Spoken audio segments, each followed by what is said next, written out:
हम सबके प्रिय महाराष्ट्र के बहुत ही कर्तृत्ववान, ऊर्जावान और युवा मुख्यमंत्री माननीय देवेंद्र फडणवीस जी, द मैन ऑफ आइडियाज, जिनके पास आप कभी भी चले जाओ। जो हमारे यहाँ के आयोजक बता रहे थे कि पुराने काम छोड़ो, नए 4 आइडियाज आपके समक्ष आ जाते हैं। मैं समझता हूँ वो अंडरस्टेटमेंट था। आपको चाइनीज खाना भी मिलेगा, पर as they say there is no free lunch, तो उसका पूरा भुगतान 15 आइडियाज के साथ, इलेक्ट्रिक बस का ये करो, इथेनॉल ये करो, बायोफ्यूल में ये करना है, बाम्बू का टी शर्ट पहना है मैंने, मेरी बाम्बू की घड़ी देखो। ऐसे लगातार जिनका मन, जिनका तन और जिन्होंने अपना पूरा जीवन इनोवेशन को समर्पित किया है, ऐसे हमारे केंद्रीय मंत्री, हम सबके लोकप्रिय नेता माननीय नितिन गडकरी जी, और आज के इस खासदार औद्योगिक महोत्सव के शिल्पकार। और वास्तव में मैं अभी यही बात कर रहा था नितिन जी से कि मेरा तो पहला टर्म है लोकसभा में। मुझे अंदाज़ा नहीं था कि इतने सारे ज़मीनी काम करने पड़ेंगे। और प्रफुल्ल भाई गलत बोल के गए कि मैं मुंबई से इंडस्ट्री विदर्भ लाऊं। अब मुझे चिंता ये हो रही है कि यहाँ से कैसे मुंबई लेके जाऊं लोगों को। अगर गढ़चिरौली, विदर्भ, अमरावती ये सब इतना डेवलप करोगे तो मुंबई कहीं पीछे नहीं रह जाए। हम सबके बीच उपस्थित चेयरमैन इस आज के आयोजन के अजय संचेती जी, आशीष काले जी, हमारे बड़े भाई चैनसुख संचेती जी, सुनील मेंढे जी, उद्योग सचिव डॉक्टर अना बलगन जी, सभी सम्मान्य मंच और यहाँ पे उपस्थित उद्योग जगत के, विदर्भ के महानुभाव, सभी मीडिया के मित्र, भाई और बहनों, बहुत खुशी की बात है कि इस दूसरे ही एडिशन में जो एडवांटेज विदर्भ माननीय नितिन जी ने शुरू किया, उसमें इतने बड़े पैमाने पे पूरे देश से लोग आए, जुड़े, नए आइडियाज़ आए, नए प्रकार की सब्जेक्ट्स को इसमें लिया गया।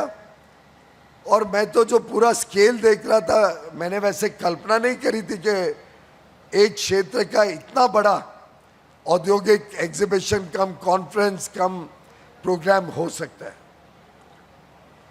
मैंने कल्पना की थी एक छोटा कार्यक्रम होगा, पर ये तो लगभग जैसे हम नेशनल लेवल के कार्यक्रम करते हैं या कोई बड़ा स्टेट अपने दुनिया भर के लोगों को इनवाइट करके कार्यक्रम करता है, ये तो उस प्रकार का कार्यक्रम की अनुभूति मुझे आज मिली है।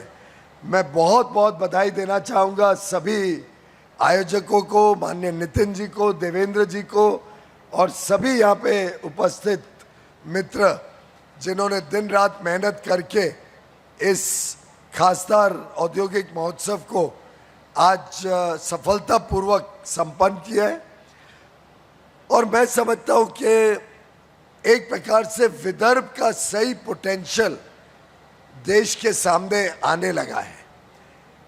जब माननीय प्रधानमंत्री नरेंद्र मोदी जी ने कहा था कि भारत ने industrial revolution number 1, number 2, number 3 miss कर दिया, पर हमें इंडस्ट्रियल रेवोल्यूशन 4.0 अब किसी हालत में मिस नहीं करना है। और मैं समझता हूँ जमीन पर इसको उतारने का काम जो आप सब ने विदर्भ में किया, वो वास्तव में बहुत ही सफलतापूर्वक गति ले रहा है, प्रगति कर रहा है। अभी माननीय मुख्यमंत्री जी ने डेवोस में लगभग 16 लाख करोड़ के एमओयू किए, अलग अलग क्षेत्र में किए, और उसमें 5 लाख करोड़ से अधिक तो सिर्फ विदर्भ के प्रोजेक्ट्स के एमओयू करके आए हैं। और जब इतने बड़े बड़े दिग्गज विदर्भ की चिंता करते हैं तो मुझे पूरा विश्वास है कि आने वाले दिनों में विदर्भ तेजी से विकास भी करेगा और विदर्भ के अन्य अन्य एरियाज में अलग अलग प्रकार की चीज़ों में हम आगे चल के लोगों को रोजगार हो, कारोबार बढ़े, उद्योग आए, उसमें हम बड़े कदम उठा सकते हैं। इस बजट में भी माननीय प्रधानमंत्री जी, माननीय वित्त मंत्री जी ने कई सारे नई चीज़ों पर बल दिया है। वैसे तो डिगी में कोंकण में एक बड़ा औद्योगिक क्षेत्र 6000 एकड़ में राज्य सरकार और केंद्र सरकार मिलकर तैयार कर रहे हैं, लेकिन इस बजट में 100 और इंडस्ट्रियल हब्स को प्रमोट करने का निर्णय केंद्र सरकार ने लिया है, जो कंपटीशन मोड में तय होगा और मुझे पूरा विश्वास है कि महाराष्ट्र उसमें अग्रसर रहेगा और विदर्भ में भी हम इंडस्ट्रियल नोड्स, इंडस्ट्रियल हब्स, जहां plug and play infrastructure, affordable land और ईज ऑफ डूइंग बिजनेस के साथ हम यहाँ पे उद्योग को बड़े पैमाने पे अट्रैक्ट कर सकेंगे। साथ ही साथ जन विश्वास 2, पहले जन विश्वास बिल 2023 में हमने पास किया था। एक ही कानून में 182 प्रावधानों को डिक्रिमिनलाइज किया गया, एक ही कानून में, और लगभग 42 अलग अलग कानून को वो कवर करते थे। अब जन विश्वास 2 तैयार हो रहा है। अभी तक 100 प्रावधान केंद्र के कानूनों के डिक्रिमिनलाइज करने का उसमें तैयारी हो गई है। मैं तो आप सब से भी आग्रह करूंगा, अगर केंद्र के कोई भी कानून में आपको लगता है कि जो प्रावधान है वो बड़े सख्त हैं या उसमें आपको तकलीफ होती है, तो आप कृपया करके हमें बताएं। एक तरफ हम कंप्लायंस बर्डन और कम करना चाहते हैं। गत 10 वर्षों में लगभग 40,000 कंप्लायंस बर्डन्स खत्म किए या सरल किए। लगभग 1500 से अधिक कानून पूरी तरीके से रद्द कर दिए गए और कई सारे कानूनों में जो क्रिमिनल प्रावधान थे या छोटे मोटी गलती के लिए क्रिमिनल प्रोसिक्यूशन होता था, उसको भी खत्म करने का काम लगातार चल रहा है। आप सबसे अनुरोध है, आप भी हमें सुझाव दीजिए कि हम कैसे ease of doing business, ease of living के लिए आपका जीवन सरल हो, आपका काम और गति से हो सके, उसके लिए जरूर आप हमारे साथ साझा करिए आपके भी सुझाव। माननीय देवेंद्र फडणवीस जी अब मुख्यमंत्री के रूप में फिर आए हैं और पूरे महाराष्ट्र ने जो इतना अपार आशीर्वाद दिया है, मोदी जी को आशीर्वाद दिया तीसरे टर्म के लिए, देवेंद्र जी को आशीर्वाद दिया वास्तव में तो तीसरी बार। ये अलग बात है कि 2019 में छल कर देवेंद्र जी से मुख्यमंत्री पद ले लिया गया था, पर इन्होंने सही कहा था कि मुझे राइट ऑफ मत करना, मैं समुंदर के तरह हूं, फिर वापस लौट कर आऊंगा। और वास्तव में आपका आना देवेंद्र जी पूरे महाराष्ट्र के लिए गर्व की बात है और पूरे महाराष्ट्र में जो उत्साह आज पैदा हुआ है, जो उत्साह से आज लोग महाराष्ट्र की तरफ देख रहे हैं, मुझे पूरा विश्वास है कि आप भी जो ईज ऑफ डूइंग बिजनेस के अलग अलग काम कर रहे हैं, कैसे महाराष्ट्र में उद्योग को और गति मिले, इस तीसरे टर्म में हम सब ने संकल्प लेना है कि 3 गुना ज़्यादा गति से काम हो, देश की 3 गुना ज़्यादा प्रगति हो, 3 गुना ज़्यादा परिणाम हो और 3 गुना ज़्यादा प्रभाव लोगों के जीवन में इस टर्म में हम ला सकें, इसी के लिए सब काम कर रहे हैं। इस बजट में मिडिल क्लास के लिए तो बहुत कुछ किया गया और उसका गुणगान टीवी पे, न्यूज़पेपर में आप सब ने पढ़ा, लेकिन मैं मानता हूं कि ये बजट इनकम टैक्स में जो छूट देता है, जो मिडिल क्लास को एक बड़ी राहत लगभग 1 लाख करोड़ की राहत दी है और इसका जो मल्टीप्लायर इम्पैक्ट अर्थशास्त्री गिनते हैं वो लगभग 2.5 से 3 गुना होता है। तो जब 1 लाख करोड़ मिडिल क्लास की जेब में कंजम्पशन के लिए अधिक आता है तो उसका प्रभाव कंजम्पशन पर 2.5 से 3 लाख करोड़ का होता है। उतना ज़्यादा कारोबार बढ़ता है, उतना ज़्यादा व्यापार बढ़ता है। जब व्यापार बढ़ता है तो उद्योग प्रोत्साहित होता है कि वो मैन्युफैक्चर करे, लोगों की रोज़मर्रा की आवश्यकता पूरी करने के लिए, एक्सपोर्ट के लिए। और जब उद्योग आता है, जब कंजम्पशन लेड ग्रोथ होती है तो उसके साथ साथ नौकरियां भी बड़े पैमाने पे आती हैं, नौकरियां के साथ आमदनी बढ़ती है और आमदनी बढ़ने से फिर डिमांड बढ़ता है। इसको ये वर्चुअस साइकिल ऑफ ग्रोथ इस सरकार की विशेषता रही है। और जो 2 प्रमुख पिलर्स हैं ग्रोथ के, इंफ्रास्ट्रक्चर क्रिएशन और कंजम्पशन, ये बजट इन दोनों पिलर्स को बल देता है। और अब कंजम्पशन लेड ग्रोथ भी होगा, इंफ्रास्ट्रक्चर लेड ग्रोथ भी होगा।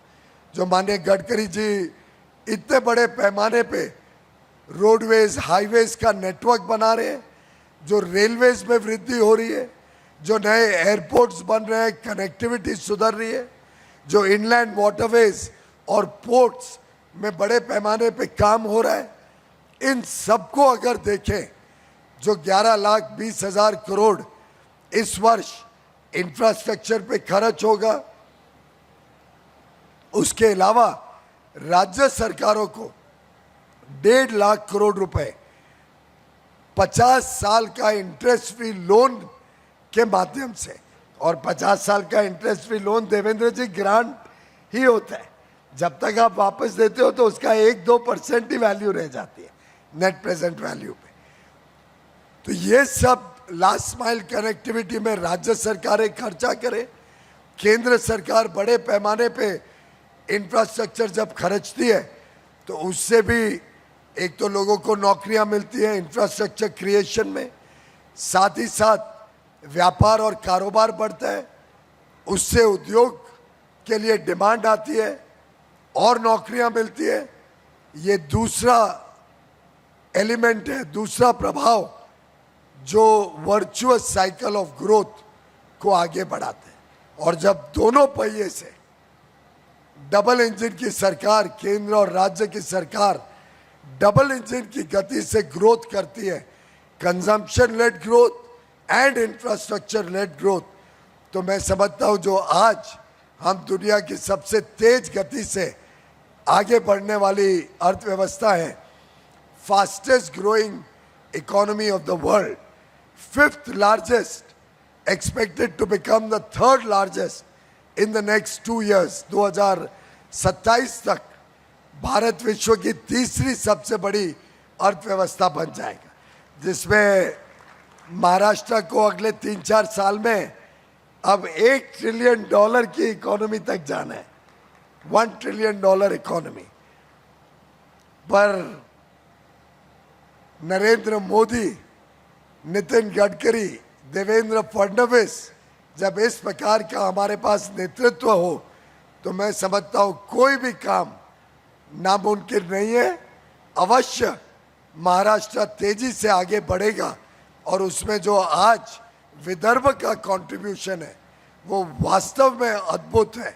वास्तव में Vidarbha has become the gateway to growth, Vidarbha has become the engine of future growth of Maharashtra.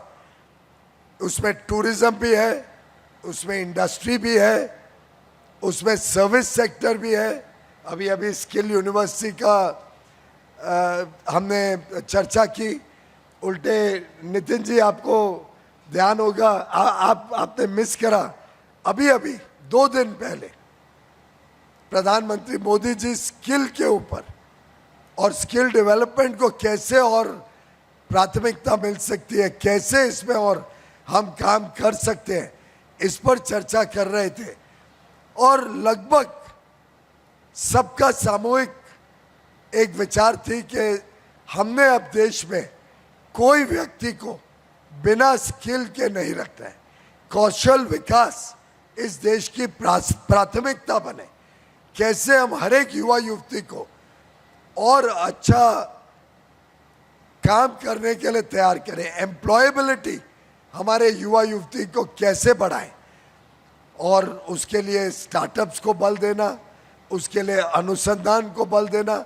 इस बजट में दोनों पहलू, स्टार्टअप्स के लिए एक फंड ऑफ फंड का सेकेंड वर्जन जो 10,000 करोड़ के अमाउंट से इस साल लॉन्च किया गया है, वो हमारे युवा युवतियों को और आगे बढ़ने के लिए, नए आइडियाज़ के साथ काम करने के लिए और ज़्यादा सरकारी सहयोग देगा। अनुसंधान NRF जो नेशनल रिसर्च फाउंडेशन 50,000 करोड़ से पब्लिक प्राइवेट एकेडेमिया तीनों के जोड़ने से प्रभावशाली तरीके से इनोवेशन भारत में आए, उसके लिए भी इस बजट में 20,000 करोड़ रुपए दिए हुए हैं।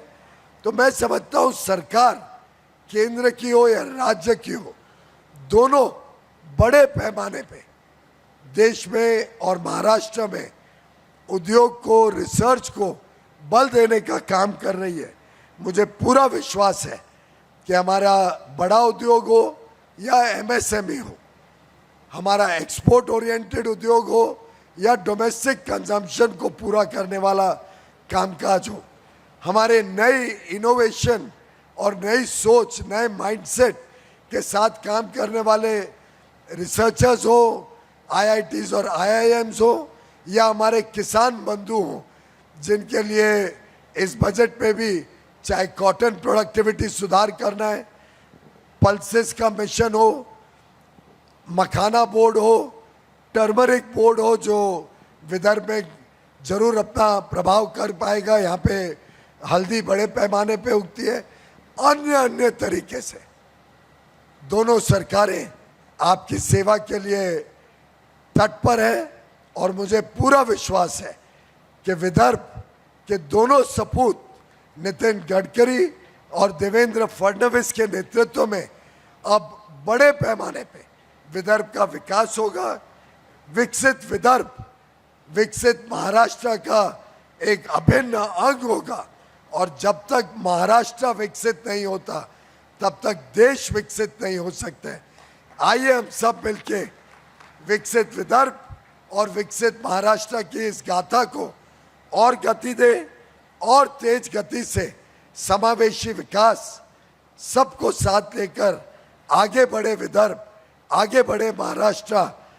हमारे नेतृत्व को साधुवाद देता हूं, उनका नमन करता हूं। दोनों विदर्भ के हमारे प्रमुख नेता गडकरी जी और फडणवीस जी, दोनों के नेतृत्व में हम सब काम करेंगे, हम सब मिलके विदर्भ को नई ऊंचाइयों पे लेके जाएंगे। ये हमारा संकल्प है, ये हमारा आप सबको वादा है। बहुत बहुत धन्यवाद। ABP माझा, उघडा डोळे बघा नीट।